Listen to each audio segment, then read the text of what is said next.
Not only is the national debt rising in the United States, household debt is rising as well. Household debt is primarily mortgage debt. However, there are credit cards, auto loans, revolving lines of credit, which are just like loans that you can take out from the bank, as well student loans. I might have already just said that. They have risen to their highest level in 14 years, to nearly $15 trillion in the United States in the second quarter. Let's check out here on CNBC.com a graph that illustrates this growth. Here you can see on the y-axis we have the debt, on the x-axis we have the time, and you can see that student loans have certainly increased. You see here after the 2008 recession that mortgages took a dip. However, they have been growing, as have really all forms of debt, and that is largely because the Federal Reserve has set interest rates really low, which means that it is really cheap to borrow money, which means it's really cheap to take out a loan to buy a car, to buy a house. And of course, federally subsidized student loans have encouraged more people who might have not otherwise thought that they could take out student loans to do that. Now, this is not inherently a bad thing. If you are naive about debt, you might think that it should be avoided at all costs, and some people like Dave Ramsey would say that, and I'm not trying to crap on Dave Ramsey here. I think that he has some good ideas. However, debt needs to be something that is used as a tool for growth. What I mean by that is that if you have the potential to make $25,000 a year graduating high school, and you take out a student loan, which then enables you to make $50,000 a year, and you are able to repay your student loan based off of your income, then of course this was a good investment and it was worth the interest that you had to pay on the loan.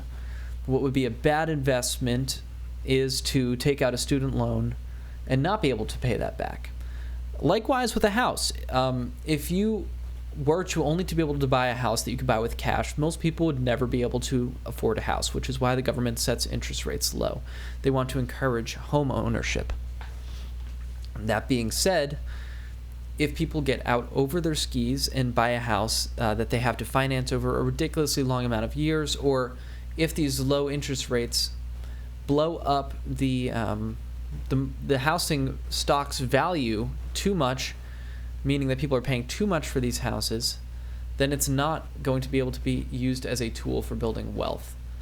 So while debt is not in itself a bad thing, debt obviously is a good thing if it is a tool to leverage to grow a business or to grow your personal ability to either have an asset, a house, or to generate assets through taking out a student loan, or maybe a loan that you take out to open up a business that you are then able to pay back and grow that business and grow your revenue, your income stream. A lot of Americans are taking out a lot of debt that it is unclear as to whether we will be able to pay off should the economy take a downturn. So this is certainly a vulnerability, one compounded with the federal debt that we need to continue to watch in the coming years, as the bull market, aka the strong economy, has been going on for a very long time. We were probably due for a correction, aka a downturn, aka a little recession, prior to coronavirus, prior to the government pumping up the economy, keeping all the billionaires alive and trying to save a lot of jobs. However, they have pushed back the natural correction, have led to a lot more people taking out loans when the underlying economy has gotten weaker, and could lead to economic disaster when people find that they are not able to pay off this debt.